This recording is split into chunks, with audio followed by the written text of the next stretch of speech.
만약 당신이 평생 믿어온 진실이 모두 뒤집힌다면 어떨까요? 일본 최고의 다큐 PD, 한국을 조롱하는 방송으로 명성을 얻었던 한 여성이 있었습니다. 그녀는 한국을 감정파리와 조작된 미담의 나라라며 비웃었죠. 하지만 어느 날 예기치 못한 운명에 휘말려 직접 한국 땅을 밟게 되었는데요. 그곳에서 자신이 믿었던 모든 것이 산산조각 나는 경험을 하게 되죠. 나는 한국을 비웃었다. 하지만 그 나라는 나를 안아줬다. 이 극적인 고백의 주인공 카와사키 사오리. 그녀가 만난 진짜 한국, 그리고 마음을 뒤흔든 감동의 순간들. 한일 양국을 뒤흔든 충격적 사연 지금 시작합니다. 그 전에 잠깐 구독과 좋아요는 영상 제작에 큰 힘이 됩니다. 저는 일본 도쿄 출신 올해 39세 카와사키 사오리입니다. 일본 최고의 방송국에서 15년간 시사 다큐멘터리를 만들어온 책임 프로듀서죠. 제가 만든 프로그램들은 늘 화제가 됐습니다. 특히 해외 의료 실태를 파헤치는 기획들로 업계에서 인정받는 전문가로 불렸죠. 저는 항상 팩트만을 믿었습니다. 감정보다 데이터, 추측보다 증거. 이게 제가 15년간 방송계를 버틴 비결이었죠. 혹자는 냉소적이라 할지 모르지만 저에겐 그게 진짜 저널리스트의 자세였습니다. 2024년 봄 회의실에서 새로운 기획안을 발표하던 순간이 아직도 선명합니다. 다음 기획은 한국의 민간의료 사기 실태입니다. 그때 제 목소리는 확신에 차 있었죠. 솔직히 한국은 저에게 그저 시청률을 올릴 수 있는 소재일 뿐이었습니다. 직접 가본 적도 큰 관심도 없었으니까요. 그냥 좋은 콘텐츠의 재료쯤으로만 여겼습니다. 사실 우리 집안 분위기 자체가 그랬습니다. 할아버지는 보수 정치인, 아버지는 보수 언론계. 어릴 때 할아버지가 제 어깨에 손을 얹고 하시던 말 아직도 잊지 못합니다. 사오리야, 일본인으로 태어난 걸 자랑스럽게 여겨라. 그 따뜻한 손길, 그 신념이 제 안에 깊게 자리 잡았죠. 대학 시절 여론조사 아르바이트를 하며 한국 관련 자료를 볼 때마다 이상하게 우월감이 스며들었습니다. 직접 본 적도 없으면서 역시 우리와는 뭔가 다르다는 생각이 자연스럽게 들었죠. 그래서 이번 기획도 이미 결론이 정해진 게임처럼 느껴졌습니다. 겉만 번드르르 하고 속은 텅 비어 있을 거야. 이런 확신이 저를 지배했죠. 제작진 회의에서 저는 단호하게 선언했습니다. 시청자들이 원하는 건 가식 없는 진실입니다. 한국 의료계에 과장된 휴머니즘 쇼, 그 뒤에 숨겨진 민낯을 낱낱이 파헤치겠습니다. 팀원들의 눈빛이 반짝였죠. 지금까지 제가 보여준 결과를 믿고 있었으니까요. 저 역시 가슴이 뛰었습니다. 또 한 번의 대박을 예감했죠. 편집 작업이 시작됐습니다. 한국 의료진이 나오는 기존 영상 자료들을 모았죠. 인터넷에 떠도는 영상, 다른 방송사의 휴먼 스토리들, 그런 자료를 보며 속으로 비웃었습니다. 역시 감정팔이네. 이런 걸로 감동받는 사람이 있다니. 편집실에서는 더욱 냉혹해졌습니다. 한국 의료진의 따뜻한 순간들은 가차없이 잘라냈죠. 대신 어색한 표정, 과도한 스킨십, 비과학적으로 보이는 행동만 곤란해 편집했습니다. 감정에만 매달리는 후진적인 의료진처럼 보이게 만드는 게 목표였으니까요. 모니터 속에서 완성되어가는 영상을 보며 속으로 외쳤습니다. 완벽해. 이게 바로 그들의 실체야. 방송 당일 스튜디오는 열기로 가득했습니다. 출연한 패널들도 제 의도에 맞춰 발언했죠. 한국은 감정은 넘치지만 과학은 부족하죠. 환자를 가족처럼 대한다고 하지만 그게 정말 환자에게 도움이 될까요? 이런 말이 나올 때마다 속으로 쾌감을 느꼈습니다. 모든 게 제가 원하던 방향으로 흘러가고 있었으니까요. 방송이 끝나자마자 반응이 폭발했습니다. 시청률은 평균 14%. SNS는 뜨거운 반응으로 들끓었죠. 역시 카와사키 사오리다. 한국 의료의 가면을 벗겨낸 대작이네요. 감정파리로 포장된 한국식 의료의 실체를 봤습니다. 댓글을 읽으며 가슴이 벅차올랐습니다. 이런 순간을 위해 15년을 달려온 것 같았죠. 소파에 기대 와인을 홀짝이며 다음 기획을 구상했습니다. 다음엔 한국의 어떤 거짓말을 폭로해볼까? 그런 생각으로 가득한 채 잠들었습니다. 저는 높은 시청률과 화제성에만 취해 있었죠. 그래, 이게 바로 시청자가 원하는 진실이야. 그렇게 자만에 빠져 있었습니다. 하지만 그때만 해도 이 방송이 이렇게 큰 파장을 일으킬 줄은 꿈에도 몰랐습니다. 방송이 나간 지 딱 일주일이 지났을 때였어요. 평소처럼 커피 한 잔 들고 사무실에 들어섰는데 갑자기 팀장실로 호출이 왔습니다. 문을 열자마자 분위기가 심상치 않다는 걸 느꼈죠. 평소라면 사울이 어서 와 하며 미소로 맞아주던 팀장이 오늘은 달랐어요. 꼿꼿이 앉아있는 모습, 책상 위에 놓인 봉투 하나. 차가운 기운이 감돌았습니다. 앉아요, 사울이. 목소리에도 평소의 온기가 없었죠. 심장이 괜히 두근거렸습니다. 당신에게 새로운 임무가 있습니다. 팀장은 천천히 봉투를 열고 인사 발령서를 내밀었어요. 한일 교류 프로젝트. 서울 주재원 3개월 파견. 순간 눈앞이 하얘졌습니다. 서울이요? 저를 한국으로 보내신다는 겁니까? 목소리가 떨렸어요. 15년 커리어에서 이런 충격은 처음이었거든요. 팀장은 한숨을 쉬며 설명을 이어갔습니다. 제가 만든 방송이 예상보다 큰 파장을 일으켰고 한국 정부에서 공식 항의가 들어왔다고 하더군요. 외교부에서도 민감하게 반응하고 있다면서 회사는 이 문제를 조용히 수습하길 원한다고 했죠. 제가 직접 현지에 가서 후속 취재를 하며 상황을 진정시키라는 명령이었습니다. 머릿속이 새하얘졌어요. 이게 무슨 소리인가 싶었죠. 그게 무슨 처벌입니까? 제가 뭘 잘못했다고 한국 같은 곳으로 보내는 거죠? 억울함과 분노가 동시에 치밀었습니다. 복잡한 생각이 머리를 스쳤어요. 정말 외교 문제 때문일까요?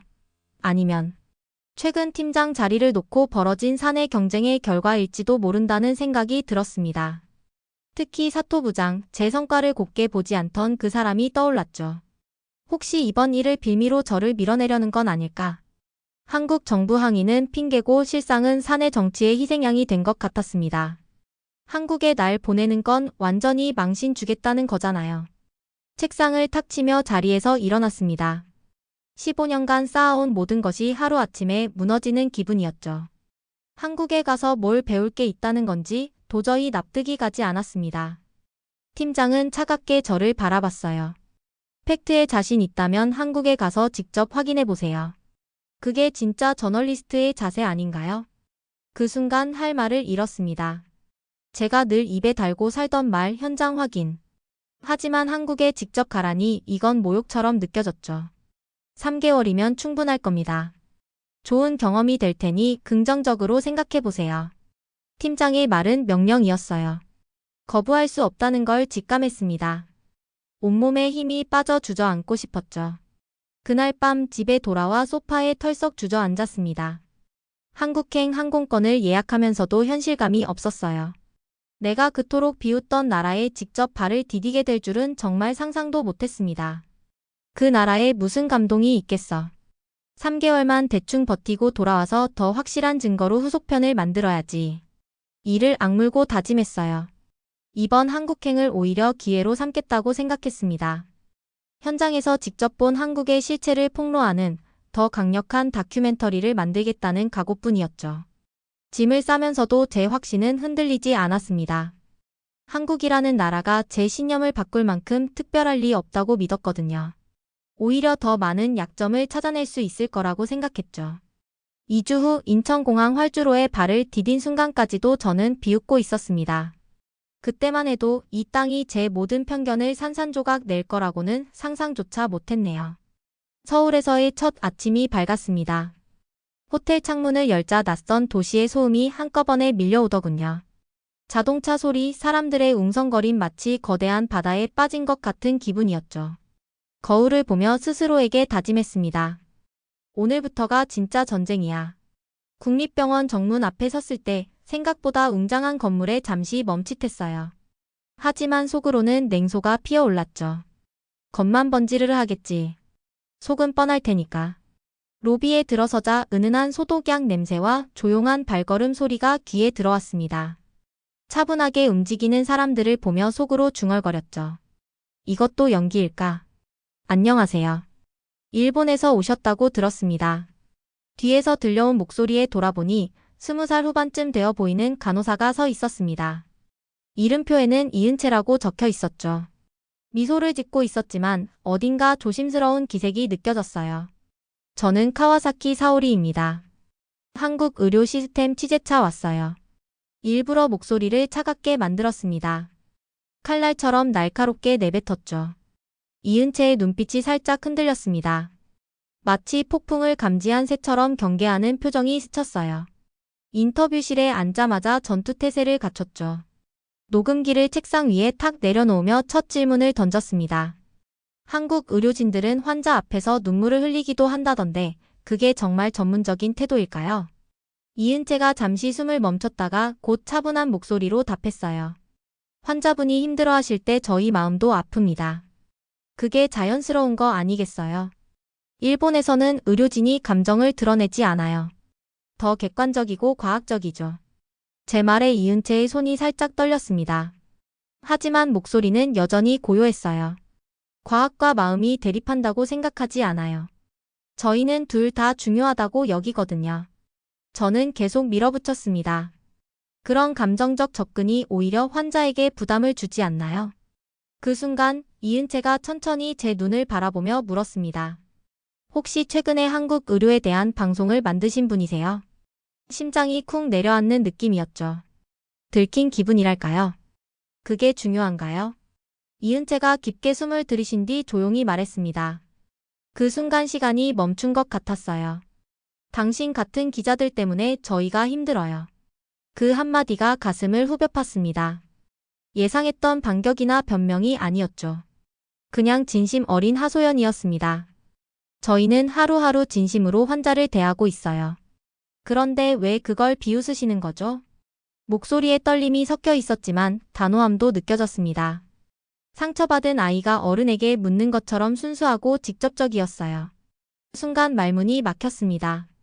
반박할 말이 떠오르지 않았죠. 아니, 어쩌면 반박하고 싶지 않았던 것 같아요. 제가 틀렸다는 말씀인가요? 틀렸다기보다는 이은채가 슬픈 미소를 지었습니다.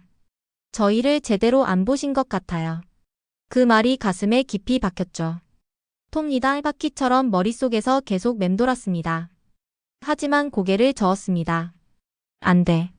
이런 식으로 흔들리면 안 돼. 인터뷰를 마치고 병원을 나서는 발걸음이 무거웠습니다. 뒤를 돌아보니 이은채가 창가에서 저를 바라보고 있었죠. 그 시선이 따갑게 느껴졌어요. 그날 저녁 서울 거리를 걸었습니다. 지하철역에서 할머니가 넘어지자 여러 사람이 달려가 부축하는 모습을 봤죠. 음식점에서는 사장님이 반찬을 하나 더 가져다 주며 많이 드세요 라고 말해주셨습니다. 모든 게 이상하게 느껴졌어요. 제가 그려온 한국의 모습과는 전혀 달랐으니까요. 마치 잘못된 영화를 보고 있는 것 같았습니다. 호텔로 돌아가는 길 가슴속에서 뭔가 흔들리고 있다는 걸 느꼈어요. 작은 균열이 생긴 것 같았습니다. 하지만 아직은 아니었죠. 겨우 하루 만에 15년간 쌓아온 확신이 무너질 리 없으니까요. 일주일이 지난 어느 날 저는 폐암 초기 진단을 받은 60대 일본 남성 환자 타나카 씨를 취재하고 있었습니다. 한국 병원에서 완치 판정을 받았다는 이야기를 듣고 직접 확인하러 간 거였죠. 정말 신기해요. 일본에서는 수술이 어렵다고 했는데 여기서는 깔끔하게 해결됐습니다. 타나카 씨의 말을 들으면서도 마음 한편이 계속 의심스러웠어요. 이거 과장된 거 아닐까? 아니면 그냥 운이 좋았던 건가? 그 순간 갑자기 가슴 한쪽에서 알 수 없는 통증이 느껴졌습니다. 사실 그날 아침 샤워를 하다가도 뭔가 이상하다는 느낌을 받았던 부위였죠. 시간이 갈수록 찌릿찌릿한 감각이 점점 더 신경 쓰였어요. 불안한 마음에 조심스럽게 손을 가져다 대보니 손끝에 작은 덩어리 같은 게 만져졌습니다. 순간 온몸이 굳어버렸죠. 설마 이럴 리가 아니겠지? 애써 마음을 다잡으려 했지만 불길한 생각이 머릿속을 떠나지 않았어요. 며칠 전부터 가끔 숨이 차는 느낌도 있었거든요. 처음엔 단순히 스트레스 때문이라고 넘겼지만 이제는 점점 확신이 서지 않았습니다. 타나카 씨 인터뷰를 마치고 병원 복도를 걷는데 발걸음이 자꾸 느려졌어요. 마음 한구석에서 작은 목소리가 속삭였습니다. 그냥 한 번만 검사 받아볼까? 일본에 돌아가서 받아도 되겠지만 가슴 쪽 불편함이 계속 신경 쓰였죠. 마치 시한폭탄이 째깍거리는 것 같았습니다. 결국 용기를 내어 외국인 환자센터로 향했어요. 이은채가 접수 데스크에 있었습니다. 혹시 간단한 검진을 받을 수 있을까요? 목소리가 떨렸죠. 이은채가 놀란 표정으로 저를 바라봤습니다. 무슨 일이세요? 어디 아프신가요? 그냥 확인차 하는 거예요. 별거 아닐 겁니다. 이은채는 망설임 없이 담당 의사에게 연결해줬어요. 김태민 선생님이라는 40대 중반쯤 되어 보이는 차분한 인상의 의사였죠. 검사가 시작됐습니다. 엑스레이를 찍고 CT도 찍었어요. 기다리는 시간이 영원처럼 느껴졌습니다. 가슴이 두근거려서 숨쉬기도 힘들었죠. 결과가 나왔습니다. 김태민 의사의 표정이 심각해 보였어요. 순간 세상이 하얘지는 기분이었습니다. 심장 근처에 작은 종양이 의심됩니다. 조직 검사를 받아보시는 게 좋겠어요. 머리가 텅 비어버린 것 같았어요. 종양이라는 단어가 머릿속을 맴돌았죠. 악성일 가능성은 얼마나 되나요? 지금 단계에서는 알 수 없습니다. 하지만 빠른 처치가 중요해요. 조직 검사 후에 치료 방법을 결정할 수 있습니다. 김태민 의사는 침착하게 상황을 설명했습니다. 당장 위험한 상태는 아니지만 방치하면 안 된다는 거였죠. 너무 성급한 것 같은데요. 일본으로 돌아가서 정밀 검사를 받겠습니다. 말은 그렇게 했지만 사실 무서웠어요. 일본까지 가는 시간이 아까웠죠. 그래도 한국 의료진을 완전히 믿고 싶지는 않았습니다. 물론 환자분의 선택이에요. 하지만 김태민 의사는 모니터를 가리키며 종양의 위치, 크기, 주변 조직과의 관계까지 상세하게 설명해줬어요. 예상보다 훨씬 논리적이고 과학적인 설명이었습니다. 외국인 대상 1:1 간호 코디네이터도 배정해드릴 수 있습니다. 언어 소통 문제 없이 치료받으실 수 있어요. 그 말에 잠시 당황했어요. 이 정도 서비스가 가능한 나라였나? 이은채가 옆에서 조용히 말했습니다. 카와사키 씨 건강이 가장 중요해요. 저희가 최선을 다해 도와드릴게요. 그 순간 가슴이 뭉클해졌죠. 며칠 전 저를 차갑게 대하던 사람이 이렇게 따뜻하게 말해주다니요. 진료실을 나서면서 마음이 복잡했습니다. 한국 의료진에 대한 제 선입견이 조금씩 흔들리고 있었어요. 감정적이긴 하지만 이상하게 믿음이 가네요. 그날 밤 호텔 방에서 혼자 고민에 빠졌습니다. 일본으로 돌아갈까 아니면 여기서 치료를 받아볼까. 창밖으로 보이는 서울의 야경이 생각보다 아름답게 느껴졌어요. 이틀 동안 고민을 거듭하다가 결국 결심했습니다. 조직 검사를 받기로 한 거죠. 솔직히 무서웠지만 더 미루고 싶지 않았어요. 이번 첫날부터 놀라움의 연속이었습니다. 병실은 정말 깔끔했고 1:1 간호 코디네이터로 박미영 씨가 배정됐어요. 30대 초반쯤 되어 보이는 상냥한 분이었죠. 불편한 점 있으시면 언제든 말씀하세요. 제가 곁에 있을게요. 미영 씨의 따뜻한 미소에 마음이 조금 누그러졌습니다. 그래도 경계심은 쉽게 사라지지 않았어요. 수술 전날 밤 잠이 오지 않았습니다. 천장을 바라보며 온갖 생각이 머릿속을 맴돌았죠. 만약 악성이라면? 혹시 실수라도 한다면? 그때 이은채가 병실 문을 조용히 두드렸어요. 잠 못 이루고 계시는군요. 내일 수술이라 긴장되시죠? 당연하죠. 누가 긴장 안 하겠어요. 이은채는 조용히 침대 옆 의자에 앉았습니다. 야간 근무였던 모양이에요. 처음 만났을 때 기억나세요? 저한테 굉장히 차갑게 대하셨잖아요. 그 말에 얼굴이 화끈거렸습니다. 부끄러웠죠. 지금 생각해보니 정말 무례했네요. 아니에요. 이해해요. 저희에 대한 선입견이 있으셨을 테니까요. 이은채의 목소리는 따뜻했습니다. 원망이나 비난은 전혀 느껴지지 않았죠. 근데 왜 그렇게 생각하게 되셨어요? 한국 의료진에 대해서요. 순간 말문이 막혔습니다. 할아버지와 아버지 이야기가 떠올랐고 대학 시절 아르바이트 하던 기억도 스쳤어요. 그때 느꼈던 묘한 우월감과 편견들이 주마등처럼 지나갔죠. 어릴 때부터 그렇게 배워서 그런 것 같아요. 일본이 최고라고 다른 나라들은 부족하다고요. 목소리가 점점 작아졌습니다. 이런 얘기를 한국 사람에게 하다니 정말 부끄러웠어요. 특히 대학 시절에 여론조사 일을 하면서 그때 더 확신하게 됐죠. 그 순간 본사에서 받았던 지침들과 한국 관련 뉴스를 부정적으로 편집하라는 방침이 선명하게 떠올랐습니다. 아, 그때 저는 그냥 따라했을 뿐이었구나. 생각 없이 의심 없이 말이죠. 사실 제가 직접 경험한 게 아니었어요. 그냥 남들이 만들어 놓은 틀에 맞춰 생각했던 것 같아요. 이은채가 고개를 끄덕였죠. 그럴 수 있어요. 저도 일본에 대해 잘못 알고 있던 게 있었거든요. 직접 만나보니 다르더라고요. 그 말에 가슴이 찡했습니다. 제가 편견을 가졌던 것처럼 그들도 일본에 대한 오해가 있을 텐데 이렇게 따뜻하게 대해주다니요. 내일 수술 잘 될 거예요. 김태민 선생님은 정말 실력 좋으시거든요. 정말요? 네. 그리고 무엇보다 이은채가 미소를 지었습니다. 저희가 진심으로 도와드릴 테니까요. 그게 저희가 존재하는 이유거든요. 그 순간 눈물이 핑 돌았어요. 진심이 느껴졌습니다. 가식이나 연기가 아닌 정말 진심에서 우러난 말이었죠. 수술 당일 아침 수술실로 들어가면서 이상하게 마음이 평온했습니다. 불안하긴 했지만 동시에 안심도 됐어요. 이 사람들이라면 저를 잘 돌봐줄 거라는 믿음이 생겼으니까요. 마취에서 깨어났을 때 가장 먼저 본 건 이은채의 미소였습니다. 수술 잘 끝났어요. 양성이었어요. 그 말을 듣는 순간 눈물이 터졌죠. 안도감과 감사함이 한꺼번에 밀려왔어요. 정말 감사합니다. 목이 메어서 그 말밖에 할 수 없었어요. 이은채도 같이 울고 있었습니다. 저와 전혀 상관없는 사람인데 제 일처럼 기뻐해주는 모습에 또 한 번 감동받았어요. 회복하는 며칠 동안 병원에서 지내면서 많은 걸 봤습니다. 의료진들이 환자 한 명 한 명에게 정성을 다하는 모습, 깊은 밤에도 환자를 돌보는 간호사들, 가족처럼 걱정해주는 의사들. 제가 편집실에서 비웃으며 잘라냈던 그 장면들이 실제로는 이런 의미였구나 싶었어요. 감정파리가 아니라 진짜 마음이었던 거죠. 퇴원 전날 김태민 의사가 마지막 검진을 해주었습니다. 결과는 완벽했어요. 앞으로는 정기검진만 받으면 일상생활에 전혀 문제가 없다는 말에 안도감이 밀려왔죠.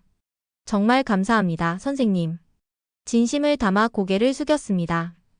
김태민 의사는 환하게 웃으며 말했어요.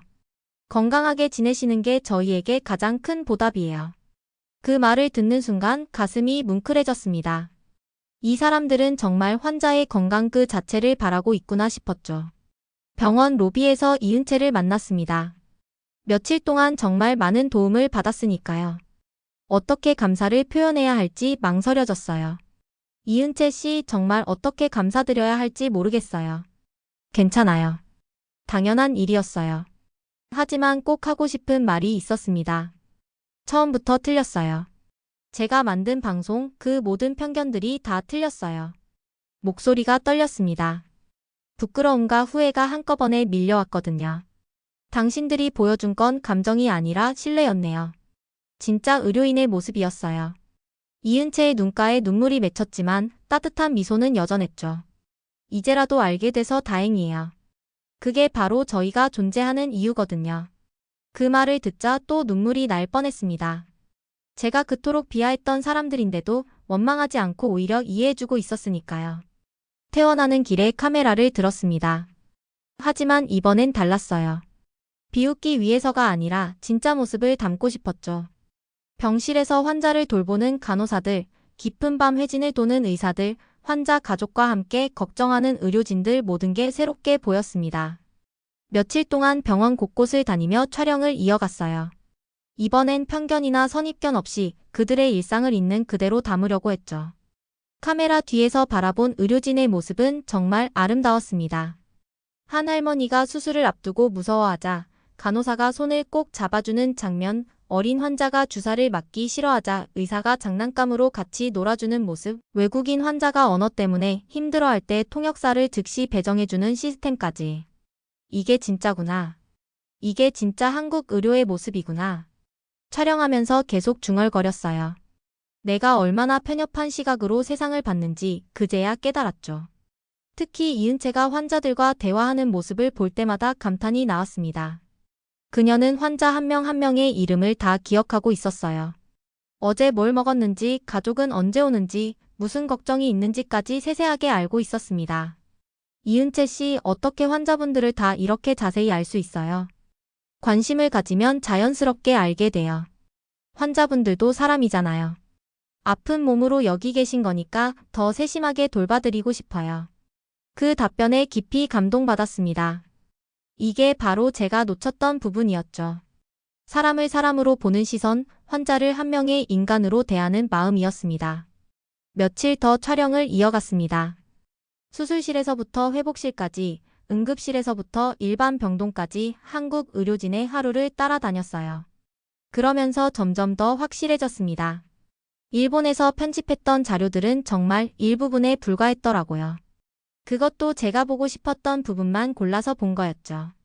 진짜 현실은 이렇게 따뜻하고 인간적이었습니다. 과학적이면서도 동시에 마음이 담긴 의료였어요. 제가 그토록 대립시켰던 과학과 감정이 실제로는 하나로 어우러져 있었던 거죠. 촬영 마지막 날 렌즈를 내려놓고 주변을 둘러봤습니다. 이 모든 광경이 새삼 신기하게 느껴졌어요. 며칠 전까지만 해도 비웃던 곳이었는데 이제는 존경심까지 생겼으니까요. 일본으로 돌아가는 비행기 안에서 노트북을 열었습니다. 편집해야 할 영상들이 한가득 쌓여 있었죠. 그런데 이번엔 마음가짐이 완전히 달랐어요. 이걸 어떻게 시작해야 하지? 처음으로 편집이 망설여졌습니다. 지금까지는 항상 확신이 있었거든요. 하지만 이번엔 달랐어요. 진짜 진실을 보여주고 싶었습니다. 도쿄에 도착하자마자 편집실로 향했습니다. 동료들이 반갑게 맞아줬지만 어딘가 어색했어요. 제가 달라진 걸 스스로도 느끼고 있었거든요. 사울이 어때? 한국에서 좋은 소재 많이 가져왔지? 팀원이 기대에 찬 목소리로 물었습니다. 예전 같았으면 물론이지 대박 터뜨릴 거야 라고 대답했겠지만 이번엔 그럴 수 없었어요. 응. 좋은 소재는 가져왔어. 하지만 예상과는 좀 달라. 편집 작업이 시작됐습니다. 그런데 손이 자꾸 떨렸어요.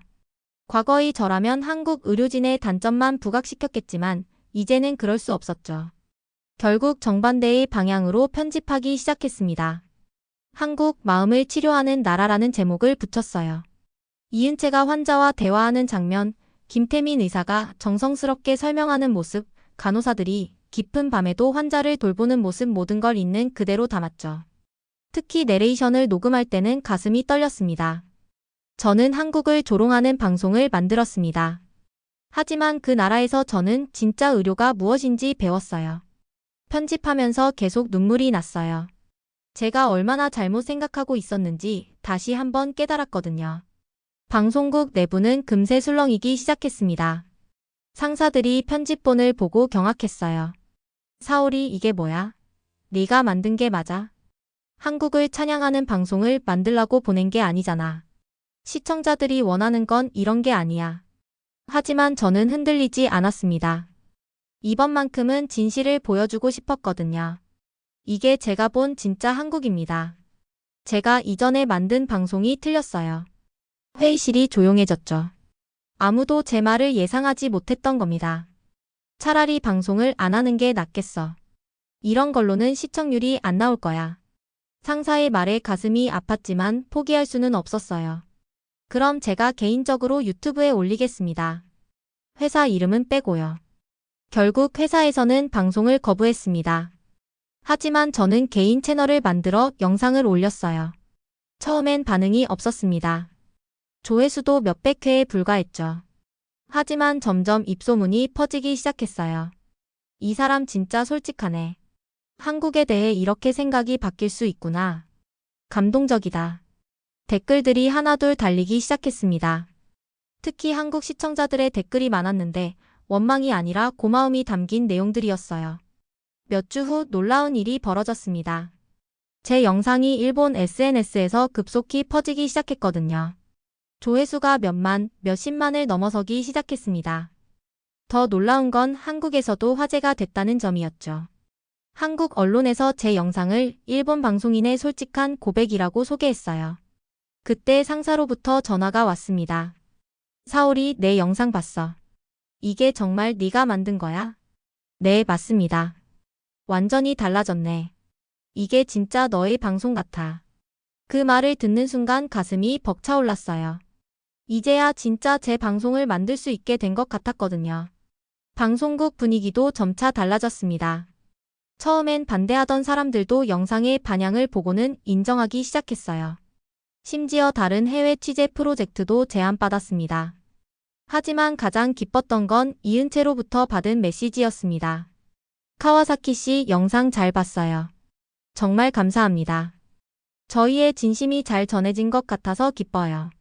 그 메시지를 읽는 순간 또 눈물이 났습니다. 내가 한 일이 정말 의미 있었구나 그렇게 느꼈어요. 몇 달이 지난 어느 날 예상치 못한 기회가 찾아왔습니다. TEDx 도쿄에서 연설 제안을 받은 거예요. 제 이야기를 세상에 들려달라는 요청이었죠. 무대에 오르는 순간 온몸이 떨렸습니다. 수백 명의 관객이 저를 바라보고 있었거든요. 하지만 이번만큼은 진실을 말해야겠다는 생각뿐이었어요. 안녕하세요. 저는 15년간 방송을 만들어온 카와사키 사오리입니다. 목소리가 살짝 떨렸지만 멈추지 않았습니다. 저는 한국을 조롱하는 방송을 만들었습니다. 그런데 그 나라는 저를 조롱하지 않고 오히려 제 건강과 마음을 안아줬어요. 관객들이 조용해졌죠. 모두가 집중해서 듣고 있다는 게 느껴졌습니다. 저는 평생 일본이 최고라고 믿고 살았습니다.